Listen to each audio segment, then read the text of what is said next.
길게 이어지고 있습니다. 전쟁의 충격은 우리 경제와 사회 곳곳으로 번지고 있습니다. 우리 국민의 부담이 늘어나고 산업과 건설 현장은 물론 의료 현장에서까지 우리의 목소리가 나오고 있습니다.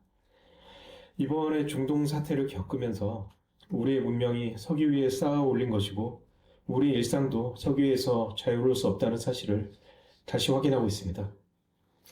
산업부는 석유 수급뿐만이 아니라 납사 수급이 미치는 영향에도 항상 촉각을 곤두세우고 있습니다. 소관부처와 함께 각 품목의 상황을 면밀히 점검하면서 필요한 곳에 필요한 공급이 이루어질 수 있도록 최선을 다하겠습니다. 기자 여러분이 현장에서 뛰면서 전달하는 목소리도 항상 귀 기울이고 있습니다. 정책에 대한 여러분의 평가는 때때로 아프기도 하지만 우리 스스로를 돌아보는 또 좋은 계기가 되고 있습니다. 여러분이 전화를 자주 해주시는데 최선을 다해 답변을 해드리려고 노력하지만 여러 사정으로 그렇게 되지 못하는 경우가 많아서 죄송하다는 양해의 말씀드립니다. 산업부 출입기자 여러분들에게 다시 한번 감사드리면서 오늘 브리핑 시작하도록 하겠습니다. 페이지죠.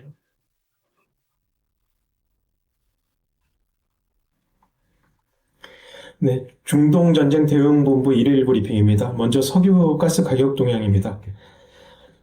후티 반군의 참전 선언, 그리고 미국의 지상전 준비 보도 등이 있고, 또 이란의 협상 부인으로 종전에 대한 기대가 낮아지면서 원유 가격이 상승했습니다. 브렌트유 같은 경우는 이제 오늘 아침에 114달러까지 올랐고, WTI 같은 경우는 이제 105달러에 육박하고 있습니다. 그리고 가스는 뭐 특별하게 큰 많은 변동은 없는 상황이고 이미 카타르가 그 불가항력 선언을 하면서 오른 가격이 그대로 유지되고 있습니다. 두 번째, 석유 제품 국내 가격 동향입니다. 2차 최고 가격 시행 이후에 휘발유랑 경유 가격이 계속 상승하고 있습니다. 이 상승하고 있는 가격에 대해서 저희가 계속 면밀하게 모니터링하면서 특별하게 이상이 있는 곳 같은 경우는 또 단속도 하고 계속 관리를 해 나가겠습니다.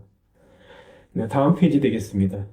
다음 페이지는 미국의 석유 제품 가격 동향입니다. 미국 석유 제품 같은 경우는 우리나라보다 사실 더 큰 폭으로 상승을 했습니다. 이 부분이 트럼프 정부의 어떤 강한 압력으로 작용하고 있는 것처럼 보이고요. 실제로 미국이 항상 이제 우리보다 휘발유 가격이나 경유 가격이 낮다고 생각하시는데 실제로 이 가격을 환산을 해보면 그 갤런당으로 되어 있지만 휘발유 가격은 저희보다 한 200원 좀 못되게 낮지만 200원 정도 낮지만 경유는 오히려 300원 정도 비쌉니다. 그러니까 미국이 우리가 생각하고 있던 그 미국의 기름값이 싸다는 인식이 지금 뭐 많이 달라졌다고 보시면 될 것 같고요. 그만큼 미국 소비자들한테 많은 부담으로 전가되고 있다라고 보시면 될 것 같습니다. 특히 캘리포니아 같은 경우는 기존에도 좀 다른 데보다 많이 비쌌는데 이 가격을 보시면 뭐 우리나라보다 압도적으로 높은 그런 비싼 가격을 하고 있어서 아마 미국 그 국민들의 어떤 생활 습관상, 생활 그 패턴상으로 굉장히 큰 물가 압력의 부담으로 작용을 하고 있을 거라고 판단합니다. 주요 업종 영향 및 대응으로 넘어가겠습니다. 산업부는 11개 업종별로 주요 기업의 공급망의 일일 수급을 모니터링하고 있습니다. 반도체, 디스플레이, 배터리, 의약품, 조성 같은 관련 품목을 계속 살펴보고 있고, 헬륨, 브로마 수소, 황산, 에틸렌 같은 경우는 상반기까지 수급에 문제가 없을 것으로 보입니다. 여기서 이제 이 부분에 대해서 다시 한번 짚어드리는 이유는 저희가 이제 헬륨이나 뭐 브로마 수소는 여러 번 제가 전화 오면 답변도 드리고 했는데 여러 가지 이제 다른 부분들에 문제가 있다고 하면서 계속 이제 똑같은 언론 보도가 반복되는 경우들이 있는 것 같아서 이 부분은 특별히 지금은 상반기까지 문제는 없다라고 짚어드리고요. 사실은 이 사태가 장기화되고 이게 만약에 글로벌 공급망으로 막 영향이 미쳐가지고 전체적으로 수급이 쪼여들면은 그 다음 상황은 또 우리가 아주 뭐 상반기 이후 상황까지 되게 낙관하기는 어려워서 계속 요 재고도 살펴는 보고 있습니다. 그리고 두 번째 동그라미 보시면 자동차 생산 부품이나 가전 내외 장재 같은 경우는 지금 수급 불확실성이 좀 있어서 저희가 긴밀히 살펴보고 있는 품목입니다. 이 부분에 대해서 추가 질문 주시면은 저희 그 담당 과장이 답변하도록 하겠습니다. 그리고 두 번째 네모는 나프타랑 석유화학 제품에 관련된 겁니다. 물론 뭐 첫 번째 것도 석유화학 제품에 관련된 거지만 두 번째 거는 나프타라든지 어떤 기초 유분이나 이런 데 들어가는 좀 그 밑단에 있는 것들이라고 생각을 하시면 될 것 같고요. 그 생활 필수품이나 보건 의료, 그 다음에 그 등에 사용하는 그 원료, 석유화학 제품 기초 원료에 대해서는 저희가 제대로 그게 차질 없이 공급될 수 있도록 매점 매석 금지 등을 추진할 예정이고요. 일단 나프타는 시행을 했고 석유화학 제품의 기초 원료로 쓰이는 것들, 뭐 폴리에틸렌이나 폴리프로필렌 뭐 그런 것들에 대해서 떻게 해야 되는지 저희가 지금 검토하고 있다는 말씀을 드리겠습니다. 그 두 번째는 이제 중동 전쟁 공급망 지원센터에서 계속 업종별 수급이나 이런 걸 상시 점검하면서 이것과 이제 기초 유분들 아까 말씀하신 것처럼 그 소재와의 관계를 저희가 파악을 좀 하고 있습니다. 예, 저희가 이제 이 접수되는 걸 보면서 가장 우선순위는 보건의료, 저 보면은 이제 수액팩 포장재 같은 경우가 그 대표적으로 해당이 되는데 그거 같은 경우는 그 수액팩이랑 그다음에 수액과 관련되는 그 튜브, 팔꿈대 이렇게 연결되는 튜브 같은 품목들은 식약처에서 좀 수급의 관리가 필요하다는 얘기를 듣고 저희가 직접 그 생산자랑 그 공급망을 쭉 연결해줘가지고 차질이 없도록 준비를 하고 있습니다. 그리고 생활 필수품, 그다음에 핵심 산업의 품목들은 저희 계속 점검하면서 이상이 있으면은 그 기초단부터 공급단까지 그 공급망을 살펴보면서 공급이 원활하게 될 수 있도록 노력하겠습니다. 이상 이 두 페이지 보고를 드리고, 그 다음에 제가 이제 그 다음 페이지 보면은 정부 비축료 수합제도 운영 계획을 설명을 좀 드리려고 합니다. 요거는 제가 이제 따로 설명을 드리는 이유는 그간의 비축료 제공 방식이 방출 방식이랑은 좀 굉장히 다른 새로운 저희가 제도를 지금 시행해서 운영을 하려고 하고 있습니다. 그래서 먼저 드리는 말씀은 이 비축료 수합 제도가 이제 오늘부터 저희가 시작이 돼서 아마 이제 오늘 첫 계약이 되고 이거에 대한 수합이 시작이 될 겁니다. 먼저 이제 개요를 말씀드리겠습니다. 한국석유공사법 10조랑 석유 및 석유 대체 연료 사업법 16조에 따라서 이 비축료를 저희가 이제 운영을 하게 됩니다. 이건 비축료 방출이라기보다도 저희가 그냥 비축료를 활용한다. 예, 줬다가 다시 받고 줬다가 다시 받고 이런 식으로 지금 비축료를 갖다 그냥 이렇게 재워놓을 게 아니라 재워놓거나 아예 쓰는 게 아니라 줬다 받고 하는 방식으로 기업들이 좀 원활하게 활용할 수 있도록 해준다라는 취지로 일단 먼저 생각을 하시면 될 것 같고요. 그래서 정부가 가지고 있는 비축유랑 기업이 이제 대체 하고자 하는 그 물량을 갖다 이제 맞교환하는 형태입니다. 이렇게 보면 이게 무슨 소린가 할 텐데, 만약에 기업이 어느 특정 지역, 그러니까 만약에 호르무즈가 막혀가지고, 뭐, 후자이라, 여러분이 잘 아시는 UAE 후자이라에서 선적을 했다. 그러면 여기까지 오는데 한 25일 걸리지 않습니까? 그럼 그동안 기업들의 재고는 이렇게 내려갑니다. 그러니까 그 순간 우리가, 그래, 25일, 니네가 물량 확보한 거 확인했으니까 우리가 물량을 투입을 해줄게. 해가지고 바로 쏴주고, 그리고 이게 들어오면 다시 그 비축기지에 다시 넣는 방식입니다. 그리고 이 방식은 지금 현재 있는 긴급 대여 방식 중에 하나라고 볼 수 있는데, 저희가 이제 지금까지 긴급 대여랑 완전히 다른 거는, 지금까지 긴급 대여는, 니네 긴급하니까 정유사가 긴급하면 일단 줄게. 그리고 받는 시점은 특정하지 않았습니다. 근데 지금은 대체 물량 확보가 된 걸 가지고 저희가 그거를 확인한 다음에 그거를 가지고 이 비축률을 갖다가 대여를 해주니까, 지금 빌려주는 거니까 돌아오는 시점이 확인이 됩니다. 중간에 배가 언제쯤 들어온다. 그래서 이 절차를 보면은 대체 물량 선적 서류를 제출을 하면, 자, 대체 물량이 선적됐어요 라고 얘기를 하면 우리가 선적 검증을 하고 타당성을 검토한 다음에 석유공사에서 비축유를 제공하고 선박이 국내에 도착하면은 그 원유를 석유공사가 가져가게 되는 그런 제도입니다. 그래서 좀 비축유를 갖다가 굉장히 좀 신축적으로 운영하겠다. 그리고 좀 이걸 갖다 계속 돌려가면서 원활하게 사용하겠다. 이런 개념으로 생각을 하시면 됩니다. 사실은 이런 개념들은 뭐 경제적으로는 뭐 통화를 운영하거나 이런 때 사실은 많이 쓰곤 하는데, 지금까지 저희 비축유는 굉장히 경직적으로 운영되어 왔던 게 사실이라서 그걸 갖다가 이런 위기 상황에 맞춰서 좀 더 신축적으로 운영하고 그 탄력적으로 운영하는 게 어떻게 보면 이런 위기 상황을 극복하는 게 도움이 되겠다라고 생각을 해서 하는 거고요. 그래서 요 밑에 이제 그 동그라미를 보시면 요거에 대해서 제가 또 추가적으로 설명을 드리겠습니다. 정유사의 대체 물량 확보를 촉진한다. 그리고 일시적 도입 차질을 완화한다. 이 두 가지 목적이 있는데, 처음에 이제 대체 물량 확보를 촉진한다는 건 어떤 거냐면, 비축유를 그냥 일방적으로 정유사한테 줘버리고, 정유사들이 사실은 비축유를 많이 달라고 저희한테 하고 있고, 그런 것들이 여러 경로를 통해서 그 기자 여러분들한테도 많이 전달된 걸로 제가 알고 있는데, 그 기업들이 일단 비축유를 받으면 그거는 그냥 기업의 비축유가 기업으로 넘어가서 그 기업들 물량으로 그냥 남게 됩니다. 비축유는 그냥 비게 되죠. 그러면은 기업들의 재고는 올라가고, 재고가 이만큼 올라갔으니까 대체 물량 확보에 대한 유인은 떨어집니다. 그거는 굉장히 자연스러운 현상이고 기업들은 대체 물량과 비축률 가지고 하다가 대체 물량 하기가 어려우면 빨리 비축률 받아야겠다는 생각을 하게 되고 이제 저희한테 요구를 하는데 저희가 그거보다는 기업의 이제 비축률을 대체 물량을 다시 이렇게 돌리면서 기업들이 계속 대체 물량을 찾아 나서게 만드는 그 요인을 만들어야겠다. 그 요인을 만들어야겠다라서 하나가 있고 또 하나는 뭐냐 하면은 기존의 비축률을 갖다 일방적으로 방출한 그 제도만 하나 가지고 있으면 기업이 만약에 4월 초순이나 중순에 재고가 일시적으로 떨어집니다. 근데 사실은 며칠만 지나면 사실은 VLCC가 하나 올라오면 이 재고가 쭉 올라가요. 그럼 기업들은 더 오래 갈 수가 있어요. 근데 일단 이 시점에 비축률을 방출해버리면 사실은 그 비축률을 회수하고 이런 절차가 없습니다. 그래서 그 시점을 정부가 메워줌으로 인해서 그 기업들이 좀 더 원활하게 운영하는 그 시점을, 기업들의 재고 소진 시점을 늦추고 그리고 정부의 비축률 최종적으로 방출하는 시기도 늦출 수 있다고 저희가 판단을 하는 겁니다. 그래서 이 부분에 대해서 이제 처음 들으셨을 텐데 좀 궁금한 거 있으면 제가 질의 답변을 받도록 하고요. 그 다음에 그 세부 내용은 운영기간은 4월에서 5일 2달간 실시를 하고 산업부 장관의 승인을 받아서 1개월씩 연장합니다. 그리고 아까 거기 이제 기업들의 대체 물량 그 도입을 갖다 저희가 촉진하는 요인을 하나 이제 비축류 방출 말고 요 그것만 말씀드렸는데 하나를 더 드리면은 기업들은 자기가 가지고 있는 그 원유들이 있는데 그 중에서 가장 중요한 것들이 이제 그동안 많이 의존해왔던 중동산 원유들한테 많이 의존을 해왔습니다. 그러다 보면은 그게 떨어지면은 일정 비율로 그 블렌딩을 해서 정유사들이 써야 되는데 그 블렌딩 비율이 바뀌면은 정유사들도 굉장히 혼돈이 되고 정유사 입장에서는 그 블렌딩 비율 때문에 다른 대체 물량을 확보하는 데 제한을 받게 됩니다. 그래서 우리가 가지고 있는 비축유가 가지고 있는 중동산 원유 비중이 굉장히 높습니다. 그 저희 비축유 중에서.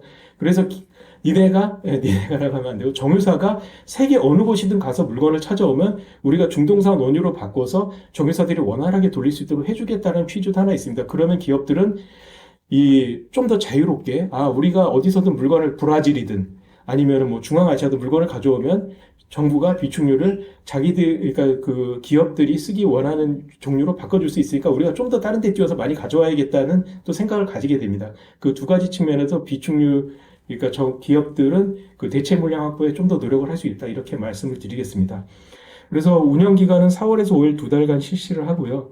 그 대체 스왑의 기준은 뭐냐면 그 한국향 물량 중에서 도입 차질의 물량을 대체하는 물량. 그러니까는 대체 물량인 게 확인돼야 되는 거고, 그리고 그 석유공사 해외 생산분이나 뭐 국제 공동 비축 해외 물량 인수분인데 요거보다는 첫 번째 물량을 저희가 중점적으로 보고 있고요.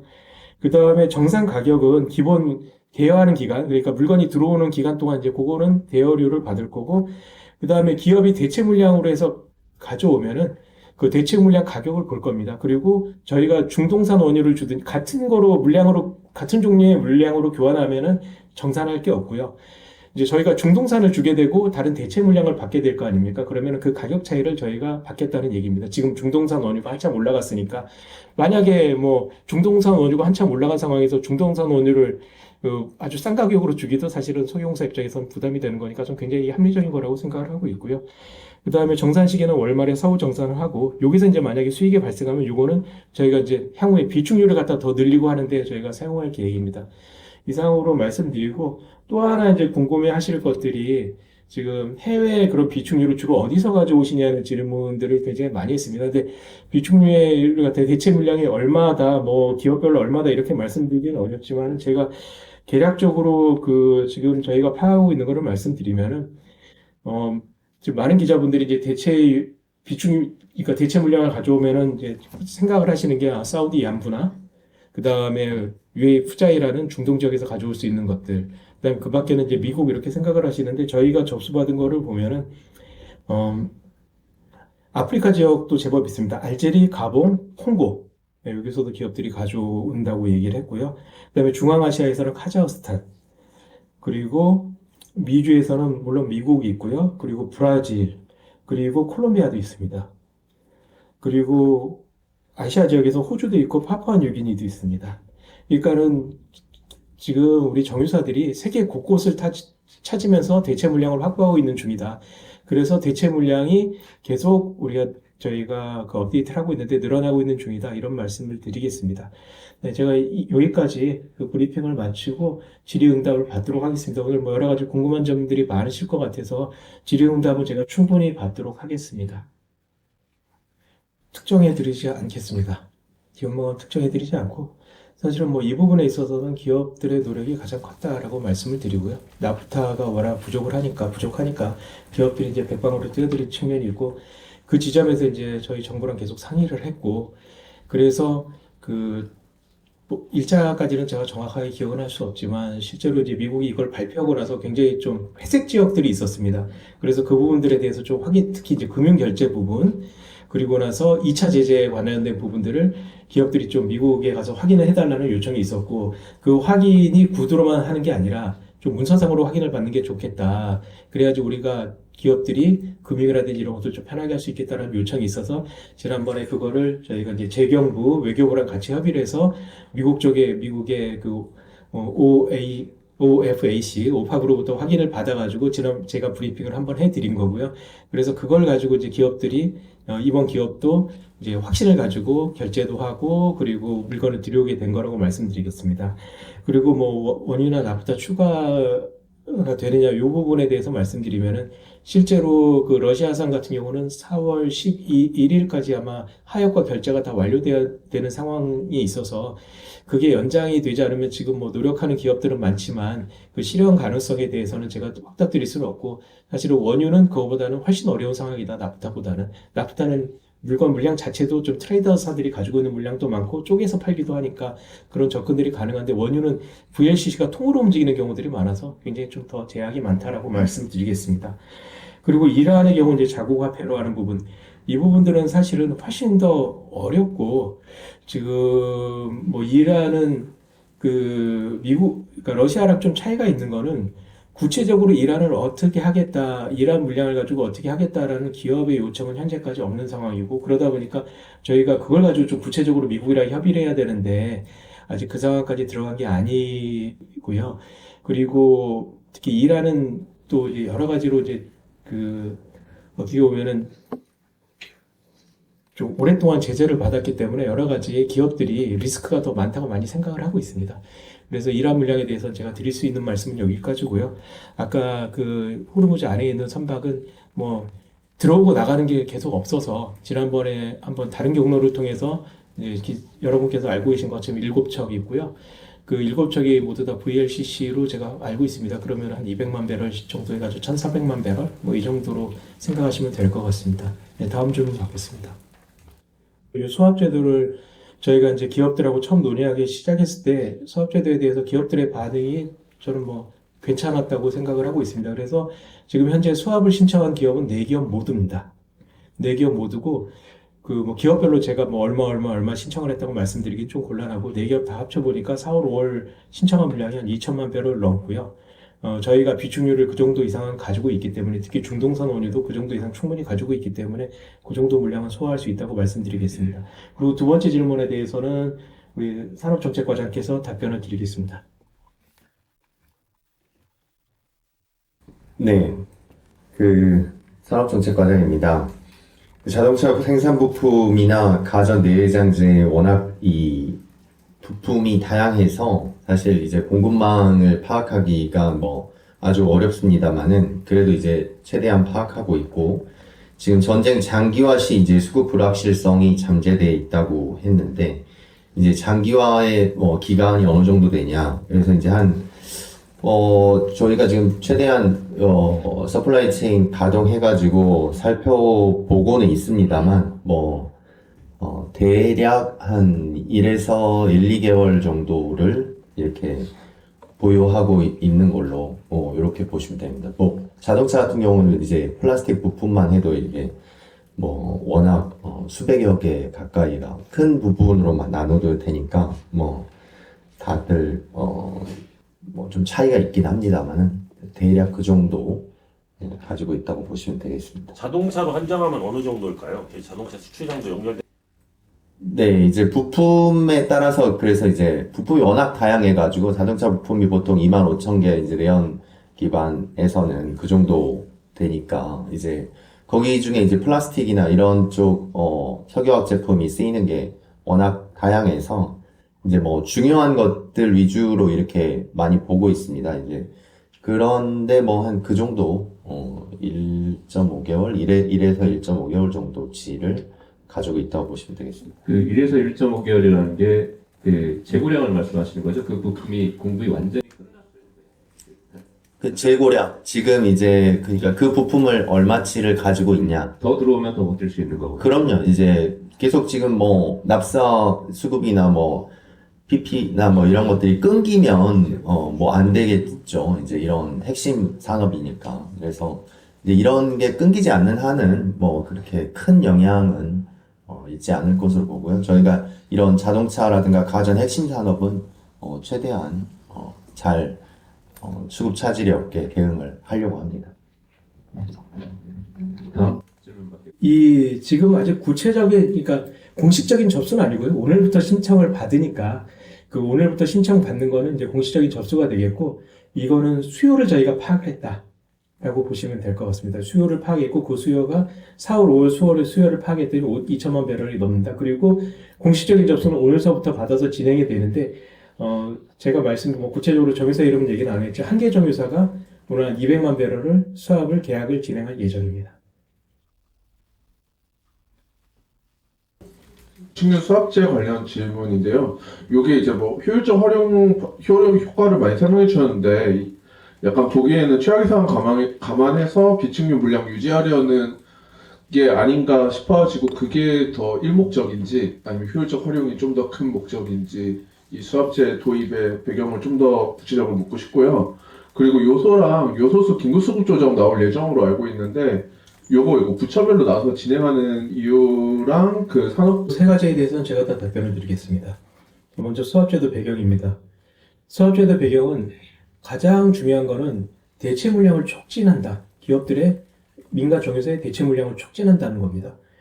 그러니까는 뭐 정부 비축률을 아낀다 개념보다는 대체 물량을 촉진한다. 아까 드린 말씀처럼 이 정부 비축률을 일단 방출하고 나서 그걸 갖다 장기간 그냥 잠겨놓게 되면은 기업들은 그 물량만큼 대체 물량 확보하는 노력, 인센티브가 좀 저하될 가능성들이 있고요.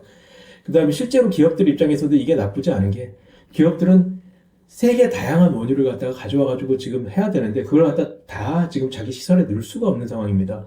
왜냐하면 기존에 세팅되어 있는 기존에 설정되어 있는 그 블렌딩 비율이 있어서 그래서 세계 곳곳을 다 뛰어다니면서 찾아오면 우리가 바꿔준다. 그러면 기업들은 더욱더 열심히 뛸 수 있다. 그래서 가장 큰 의미는 대체 물량을 많이 찾아오게 만들기 위해서 이 제도를 활용한다라고 보시면 될 것 같습니다.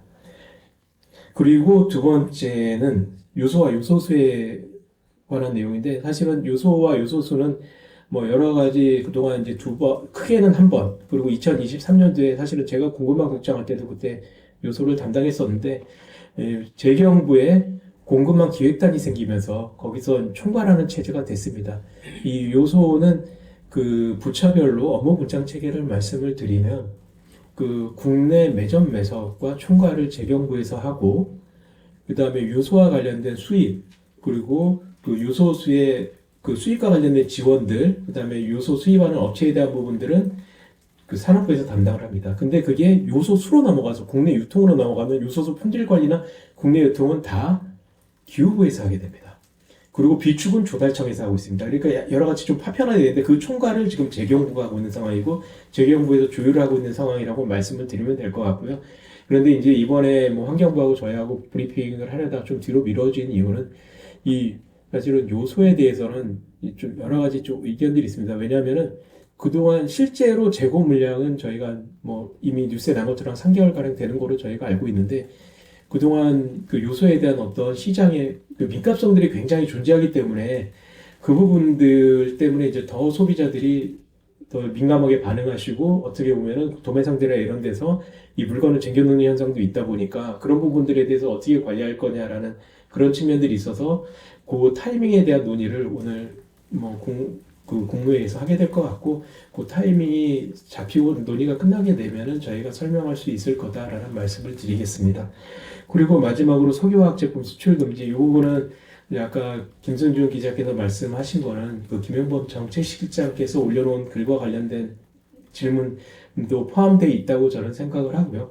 실제로 그 나프타만 수출 통제를 해서 되겠냐?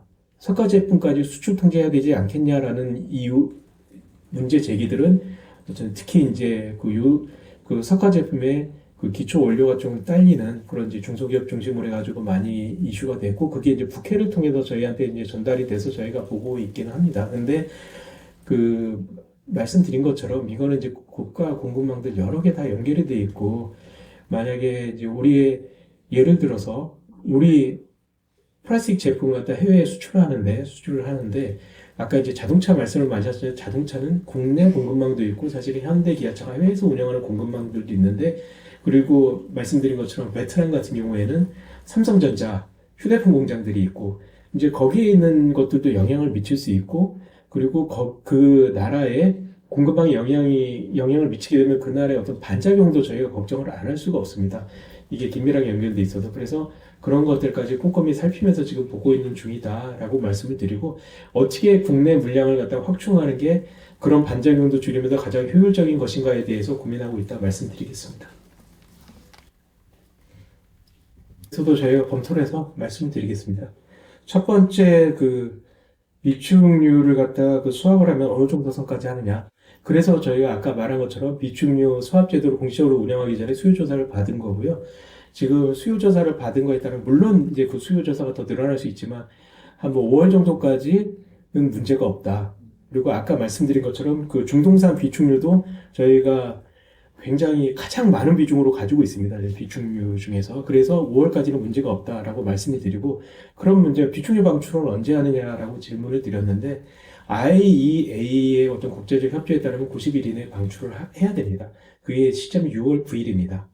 그래서 그 국제적으로 약속을 한 거기 때문에 그거를 저희가 이제 방출을 해야 되겠다라고 생각을 하고 있고 오늘 장관님께서 아침에 그 언론 인터뷰에서 말씀하신 것처럼 그 시점은 요 소합제도랑 저희가 보면서 뭐 4월 말부터 5월 사이에 그 비축류 방출은 기업들이랑 그 정유사들이 협의하면서 그 방출 시점과 방식을 정하도록 하겠습니다. 징수 실현 가능성을 좀 어떻게 보시는지 궁금하고요. 만약에 실현된다 그러면 당연히 한국의 부작용 영향이 있을 텐데 좀 구체적으로 에 대해서 답을 드리겠습니다. 사실은 이거에 대해서는 정부 차원의 공식적인 검토라든지 이런 것들은 뭐 특별히 하고 있지는 않고요. 왜냐하면 뭐 제안도 온 게 아니라 그냥 일방적인 선언이라서 이거에 대해서 공식적인 검토는 없지만 이거는 그냥 제 개인적인 판단을 말씀을 드리겠습니다.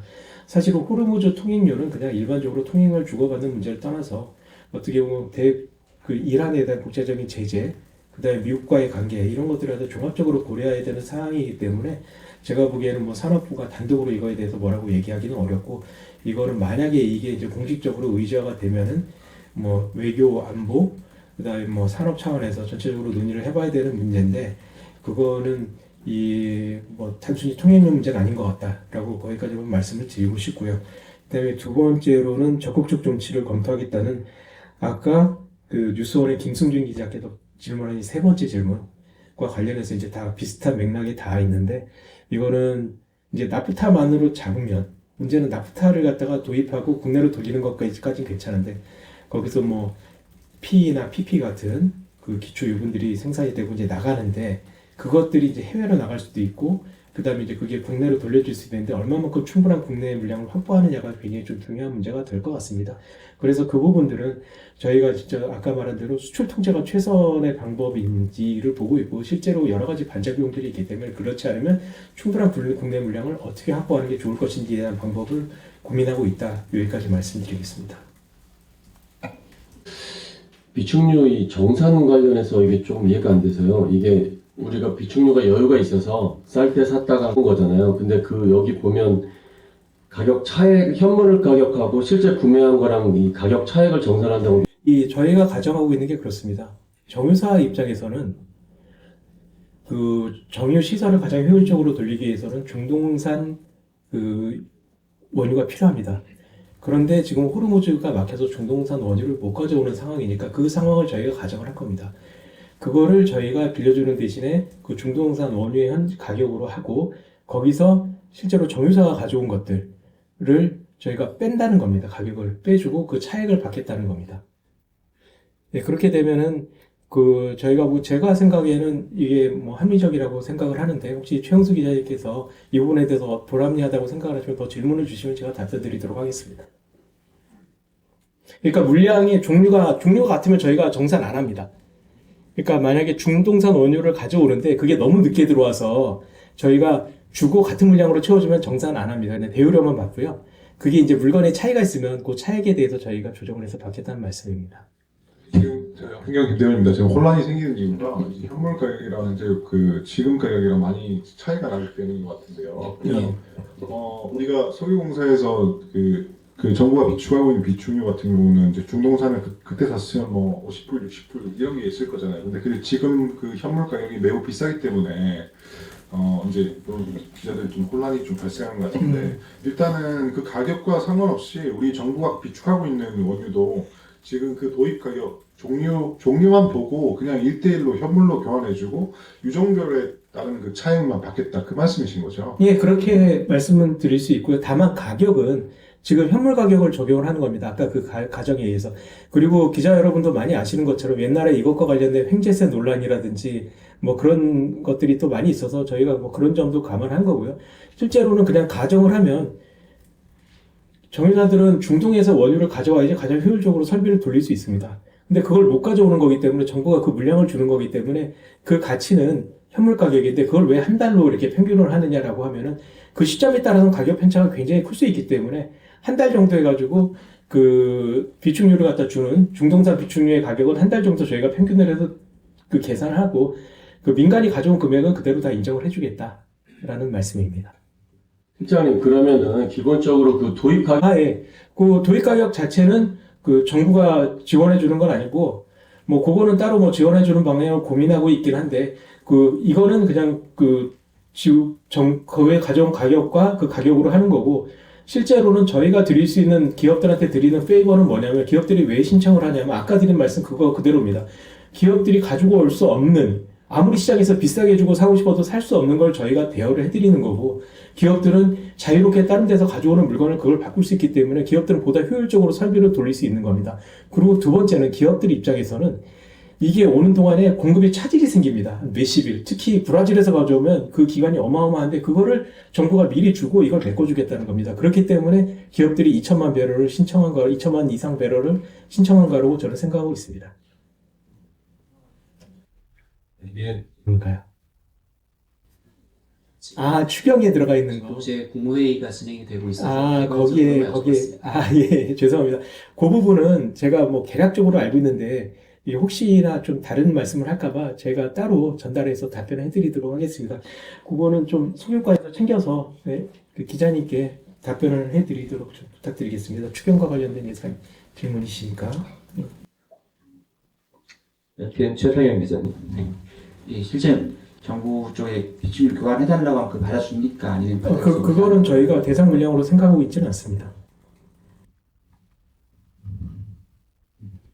매일경제 강혜선 기자. 네, 첫 번째 질문에 대해서 말씀드리겠습니다. 물리적으로 이동합니다. 물리적으로 이동하는데 기존 거랑 다르게 제가 이제 계속 요거는 자세히 설명을 드리는 게 그 기자 여러분께서도 기사 쓰시는 게 편할 것 같아서 계속 제가 질문을 받고 자세히 답변 드리는데 그 준비를 하고 있다고 하는데 그 물리적으로 이동해서 그 배가 가서 뭐 가져올 수도 있고 아니면 파이프로 연결된다면 파이프로 가게 될 겁니다. 그런데 차이는 그 배가 오면은 그 확정된 물량이 오면은 저희가 그거는 비축 기준으로 다시 들어가게 됩니다. 그러니까는 바로바로 채워지는 거고요. 그다음에 두 번째 민간 재고랑 정부 재고는 어떻게 되는 거냐? 자, 정부 재고는 일단은 한 20일 정도 떨어지겠죠. 떨어졌다가 이제 다시 그 물량이 오면 다시 올라갈 겁니다. 채워질 겁니다. 그리고 이게 이제 민간으로 넘어가서 민간에서 이제 활용이 될 거고요. 그러면 이제 민간 재고는 앞으로 그 우리 석유 수요랑 대체 물량에 따라서 좀 변동이 줄어들 가능성이 굉장히 높다고 보시면 되고요. 그 다음에 세 번째로 이제 오부제 민간 도입에 대해서 말씀드리면은 사실은 오부제에 대해서 권한은 기후부에서 가지고 있습니다.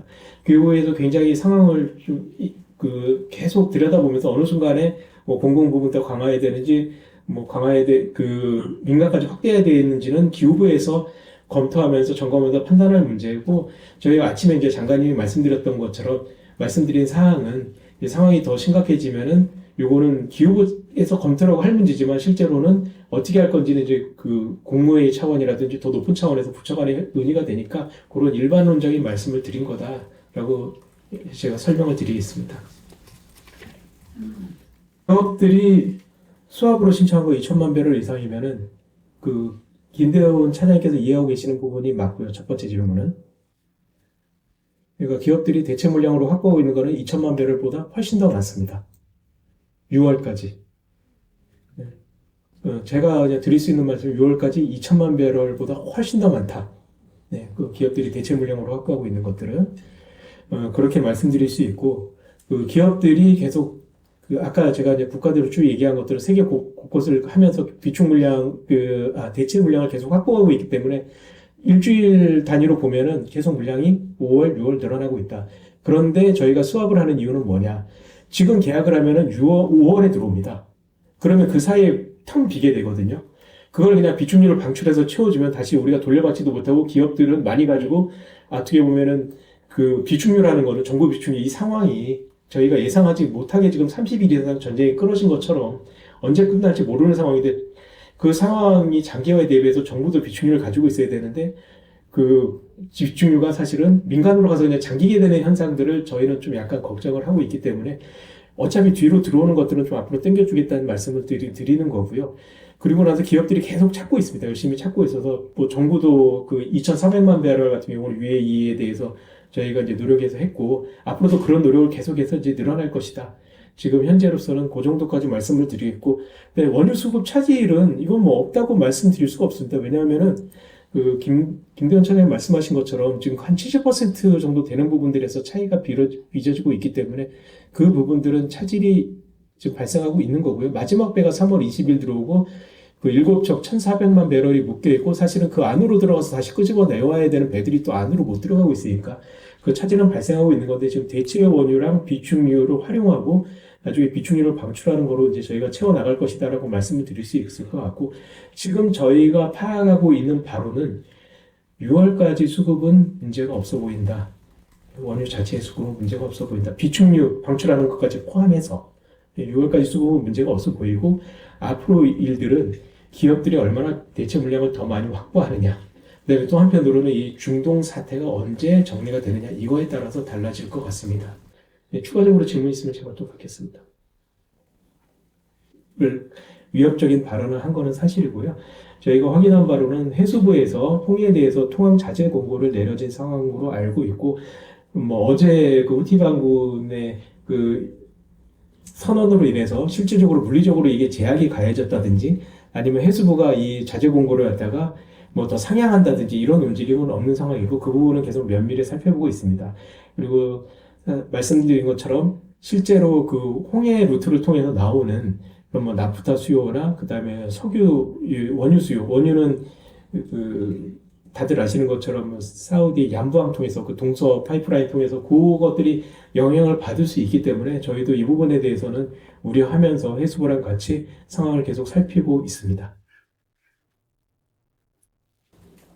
다음 질문 받겠습니다. 서울신문 강대리 기자님.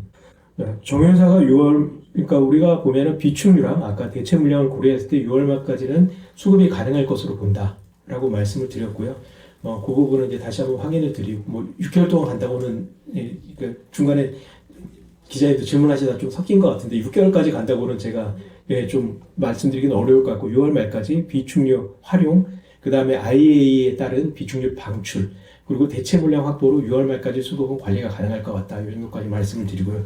자, 그럼 나프타 수급은 문제 없느냐는 질문이 이어졌는데, 말씀드리면 이제 요거를 정리해서 말씀드리면, 우리나라 나프타는 54~5% 정도는 국내에서 생산되는 거로 공급이 되고, 한 45% 정도는 해외에서 나프타 자체를 수입을 합니다.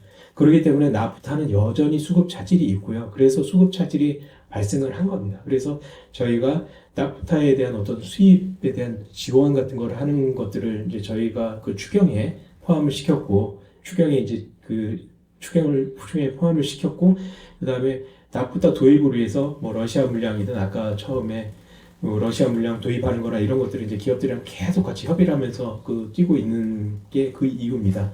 그리고 또 하나는 그래서 이제 나프타 물량이 들어오는 것들에 대한 일단 공급을 늘려주는 게 제일 중요한데 그 부분에 대해서 계속 고민을 하고 있는 거고 그다음에 그 다음으로는 이제 그게 미치는 석유 확단 문제는 아까 이전에 설명드린 내용이랑 같다고 보시면 될 것 같습니다.